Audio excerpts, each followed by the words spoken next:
principal assunto relacionado à pandemia do coronavírus é o que está acontecendo na Europa e o que pode acontecer em outros lugares no mundo. E o impacto que também a pandemia pode causar com alguns estados nos Estados Unidos, tendo um aumento no número de casos nessa reta final das eleições americanas. Tem muito assunto para a gente falar. Ontem, 5 estados aqui no Brasil tiveram elevação no número de casos, os outros ou com estabilidade ou com queda. Nós vamos conversar com o Evaldo de Araújo, infectologista do Hospital das Clínicas da Universidade de São Paulo e diretor da Sociedade Paulista de Infectologia. Doutor Evaldo, muito bom dia, muito obrigado por estar conosco aqui na Bandeirantes.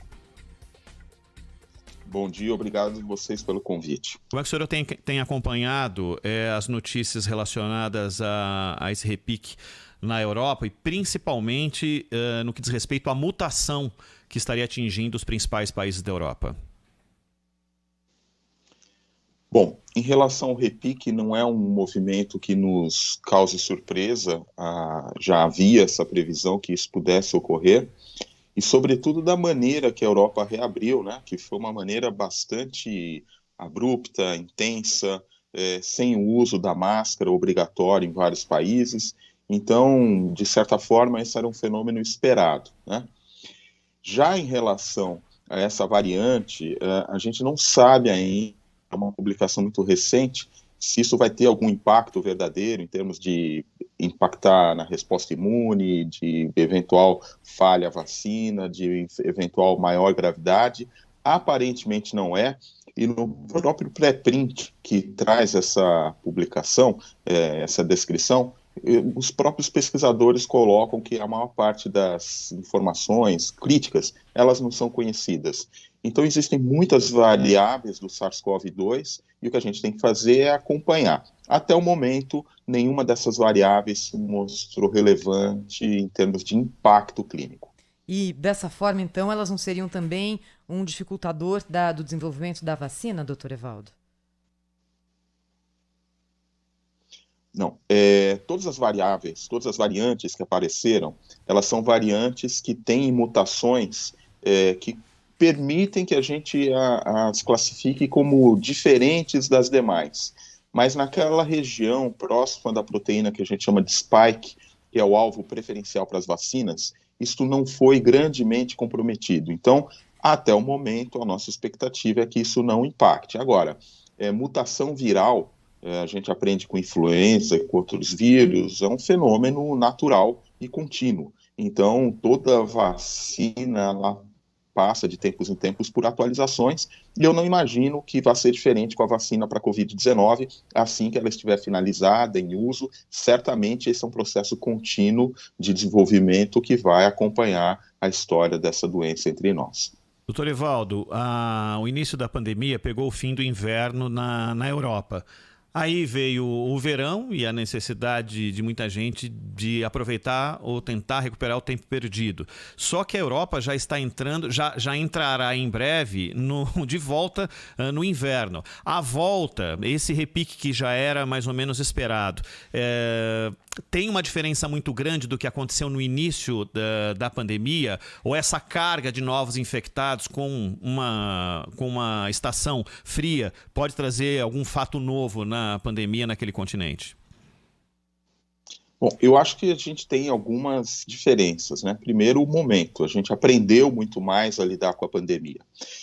Segundo, a gente tem a questão da faixa etária comprometida. Nos Estados Unidos, por exemplo, a gente já tem uma publicação do MMWR mostrando que os mais jovens estão mais comprometidos. Na Europa, isso também parece que ocorre, né? E uma terceira situação que a gente gostaria de destacar, que é que regiões que foram menos acometidas no começo, elas estão tendo um impacto maior agora inicial, e as regiões mais comprometidas no começo estão relativamente preservadas, sobretudo de mortes. Mas isso também é uma situação que deve ser transitória, porque ainda tem muita gente suscetível, muita gente para se infectar, o vírus volta a circular de uma maneira importante. Então a gente não sabe se essa tendência das regiões mais comprometidas de serem, entre aspas, preservadas, né, nesse repique, se elas vão se manter assim. Há uma tendência, eu imagino, que ao longo do tempo as pessoas que sejam expostas acabem elevando também nessas regiões onde ainda não há uma elevação tão sentida, né? Então, a gente poderia sintetizar: mais jovens, menos morte, aparentemente, e regiões inicialmente preservadas neste repique mais acometidas. A situação que acontece agora nos Estados Unidos é semelhante à da Europa em termos da disseminação da Covid-19, doutor Evaldo? Porque também nos Estados Unidos, nos últimos dias, nessa semana inclusive, recorde, em cima de recorde, foi batido do número de pessoas infectadas. O presidente Donald Trump, aliás, né, na véspera de campanha eleitoral, é claro que o assunto é politizado, diz que isso acontece porque o país está testando mais. Mas há também mais ocupação dos hospitais e também mais mortes. Ou seja, não é 100% verdadeiro esse argumento. A condição hoje dessa pandemia nos Estados Unidos é semelhante à da Europa? Sim, é bastante semelhante em vários aspectos. A testagem, ela é bem-vinda, ela, quando é utilizada como justificativa, não é, né? A testagem, ela é bem-vinda, ela é necessária, então isso a gente vai colocar à parte. Esse fenômeno que eu falei, das áreas mais comprometidas, preservadas no repique, a gente está observando nos Estados Unidos também. Você sobe os Estados Unidos na região da Costa Leste, pega ali o estado de Nova York e você vê que ele está um pouco mais preservado que a região mais sul dos Estados Unidos. Agora, é impressionante, hoje, antes de entrar no ar com vocês, eu entrei aqui no site da Johns Hopkins e a gente vê o mapa dos Estados Unidos, como ele está pintado de vermelho, né, que é onde você tem incidência da doença. Então, os Estados Unidos, ele parece que cresce, ele, diferente da Europa, ele não tem uma segunda onda, porque exemplo da gente, ele continua num platô, e num platô com números muito expressivos e que vem se acelerando. Então, o que está acontecendo nos Estados Unidos, talvez a maior diferença seja essa. Mais ao sul, a gente tem um comprometimento, mais um impacto muito grande, de fato. Estamos conversando com Evaldo de Araújo, infectologista do Hospital das Clínicas da Universidade de São Paulo. Doutor Evaldo, a gente aprendeu, como o senhor disse no começo, a lidar melhor com o tratamento, né? Como a partir da internação de casos graves ou casos não graves, lidar com isso. O que a gente evoluiu na análise da testagem, dos vários tipos de testagem, algumas super eficientes, outras não tão eficientes, aquelas que mostram a sorologia? O que nós evoluímos ao longo desses meses?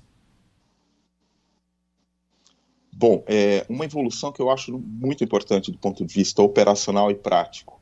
Hoje a gente trabalha com critérios clínicos e cronológicos. A gente considera muito mais o tempo de doença, a evolução clínica do paciente, do que um teste para ele poder retomar suas atividades e o seu convívio social depois da doença. Então, isso tira carga que a gente tinha. Um segundo aprendizado é o valor e a interpretação da sorologia. A sorologia hoje é um exame que a gente pouco utiliza, que tem um valor muito restrito e que a gente sabe até que pelo tipo da resposta imunológica é um exame que tem uma validade muito limitada. E o exame de PCR, que a gente entende melhor, né, que continua sendo o exame padrão ouro para a gente fazer o diagnóstico. Hoje a gente tem um PCR feito até em 1 hora, com metodologias rápidas de PCR, isso é um grande avanço. Se ganhar escala, vai facilitar muito o diagnóstico, e a gente aprendeu também a interpretar o PCR, porque antes a gente via o PCR que se mantinha positivo, as pessoas com esse PCR detectado por 30, 60 dias, e achava que isso podia representar algum risco de infecção, e a gente entende hoje que para 95% das pessoas ou mais, entre o 6º, 7º, no máximo 8º dia de sintomas, a gente já saiu da fase infectante, da fase contagiosa. Então, são aprendizados importantes. Mas a lição que tem que ficar a primeira medida que a gente precisa fazer no Brasil para se preparar para uma potencial segunda onda é investir em diagnóstico. Nós somos muito econômicos no investimento de diagnóstico, tanto em quantidade quanto em disseminação, e já nessa pequena melhora que a gente teve no Brasil, o que a gente vê é uma desmobilização, os municípios recolhendo as armas, ficando tudo concentrado no LUTS, começa, no estado de São Paulo, sobretudo, começa a demorar de novo o resultado do exame, e para a gente detectar repique, para a gente fazer mapeamento e isolar contactantes, o exame é fundamental. Então, biologia molecular tem que estar presente para lidar com Covid. Doutor Evaldo, o senhor falou a respeito do exame de sorologia. Eu conheço algumas pessoas, eu tenho certeza que os nossos ouvintes devem conhecer outras tantas, que fizeram o exame exatamente para tentar, de alguma forma, detectar e preservar pessoas próximas, caso já tivessem sido infectados. E o senhor acabou de dizer não sei se fragilidade é a melhor expressão para classificar o exame de sorologia, mas o quão confiável é para uma pessoa que fez o exame para saber se já tem os anticorpos e dessa forma estaria protegendo as demais em volta dela? Quanto que isso pode ser confiável ou o que precisa ser feito para tirar qualquer tipo de dúvida da frente? Olha, o termo talvez fosse inutilidade. A sorologia, de fato, nesses exames de primeira geração, ela é um método muito restrito, e que a gente não deve ter como base qualquer decisão. Anticorpos, eles deixam de ser detectados e tem pessoas que ficam com anticorpos. Vamos tentar retomar o contato com o Dr. Evaldo. Infelizmente, na parte que ele explicava, e eu tenho certeza, Thaís, que muita gente, acho que até você fez o exame de sorologia para saber se tinha anticorpo ou não. Fiz. Eu conheço outras pessoas que fizeram. Como é que você se comporta com relação às demais ou a tua preocupação com a doença? Né? Acho que isso é com certeza uma preocupação de muita gente, porque acaba sendo o PCR uma coisa do momento, né? Apenas uma coisa do momento, e a gente tem que, de alguma forma, tentar ter o mínimo ou o máximo de informação e o mínimo de preocupação para saber de que maneira você pode se infectar ou não. Bem, na sequência que a gente vai retomar então a nossa entrevista com o infectologista, o Dr. Evaldo de Araújo, que já está de volta. Já está de volta. Doutor Evaldo, o senhor explicava, o senhor usava a expressão fragilidade, nem se aplica tanto, o senhor usou a expressão inutilidade, né? Nesse momento que não vale a pena ter esse exame como um referencial.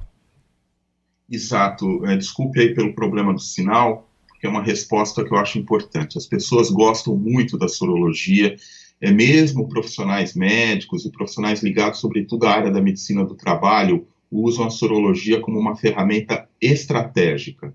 E não é. A sorologia, nós temos pacientes que nunca fabricam anticorpos, a gente tem pacientes que os anticorpos não são detectados pelos exames que a gente tem disponíveis, e os anticorpos, eles efetivamente não são necessariamente anticorpos protetores. Nesse sentido, nós achamos que a sorologia ela mais atrapalha do que ajuda, talvez tenha um papel nos inquéritos soroepidemiológicos, e mesmo assim, recentemente, a Inglaterra publicou um trabalho mostrando que na população inglesa submetida a testes sorológicos seriados, houve uma queda do percentual de detecção, que não significa ficar suscetível, mas significa que o exame realmente é limitado até na detecção desses anticorpos na base populacional. Então, minha recomendação, você colocava a sorologia como uma medida de as pessoas decidirem se vão conviver ou não. A minha recomendação é que a convivência seja feita a partir da proteção. Então, a gente usar máscara o tempo inteiro, uma distância segura, a higiene e, na dúvida, a gente não se aglomerar, a gente não ter um convívio. Isso, estou falando sobretudo para essas situações familiares, das pessoas que querem visitar um familiar ou reunir amigos, né? Então, a sorologia, em absoluto, não é um método confiável. E, nesse sentido, nem o exame do PCR, nem a biologia molecular. Porque eu falei há pouco que nós temos exames de PCR que o resultado sai em 1 hora. Esse seria um bom exame, só que ele é restrito e muito caro. Você faz um PCR, 1 hora depois sai o teu resultado, está negativo, você não tem vírus ativo naquele momento, você estaria seguro. Mas se você faz aquele PCR tradicional que vai para o laboratório, demora lá 1 ou 2 dias, e nesse intervalo você se expõe e está infectado já e transmitindo, mesmo o PCR tem limitações. Doutor Evaldo, a gente tem, numa curva do tempo, a gente tem observado que fatos que aconteceram na Europa e nos Estados Unidos depois também vieram para o Brasil, não é? Então a pandemia começou na Europa com mais rigor, depois chegou no país, chegou ao seu pico na Europa e na sequência veio o pico no Brasil. A situação melhorou na Europa e agora no Brasil também começa a melhorar, só que volta agora nesse repique na Europa. Qual é o grau de preocupação que a gente tem que ter aqui no nosso país em relação a possibilidade de um retorno? Nossa, não dá nem para imaginar, não é? O pesadelo que é voltar a uma quarentena rígida depois de tudo que a gente passou. Só vê esse risco? O que a gente pode fazer para que isso não aconteça? Bom, Thaís, quarentena rígida nunca houve no Brasil, infelizmente, né? As pessoas não conseguiram, a gente não teve nem condições de fazer lockdown como a Europa fez, por exemplo. Mas o risco ele é presente, embora a gente tenha tido uma circulação viral importante, talvez algum grau de imunidade, a gente vinha discutindo isso há pouco, essa imunidade talvez não seja duradoura, então eu diria que nós estamos com um sinal laranja aceso, não é nem um sinal vermelho, nem um sinal amarelo, é um híbrido dos dois. É o momento já de o Brasil começar a trabalhar na capacitação da sua rede laboratorial para que a gente faça muito diagnóstico laboratorial, para que a gente consiga detectar os contactantes infectados e ir isolando, né? Segundo lugar, preparar a rede hospitalar. A gente fez isso com muita competência no Brasil e a gente precisa ficar com essa estrutura toda stand-by, né? E terceiro lugar, nós precisamos parar de ter discussões que são discussões estéreis e ter foco na produção de vacina, porque essa é uma doença prevenível por vacina, os estudos de fase 1, 2 e os 3 que estão em curso demonstram isso, e a única resposta que a gente vai ter é quando tiver uma vacina disponível. E eu faço aqui um alerta, mesmo com a vacina disponível, como ela não é uma vacina que vai dar uma proteção generalizada e nem imediata, a gente vai precisar ainda conservar as nossas práticas de distanciamento, de uso de máscara e de boa higiene de uma maneira geral. Alguns pacientes do Dr. Evaldo acompanhando a gente pelo YouTube, mandando um abraço aqui para o Dr. Evaldo, com quem a gente conversou, Evaldo de Araújo, infectologista do Hospital das Clínicas da Universidade de São Paulo e diretor da Sociedade Paulista de Infectologia. Dr. Evaldo, um abraço, muito obrigado pela atenção com a Rádio Bandeirantes.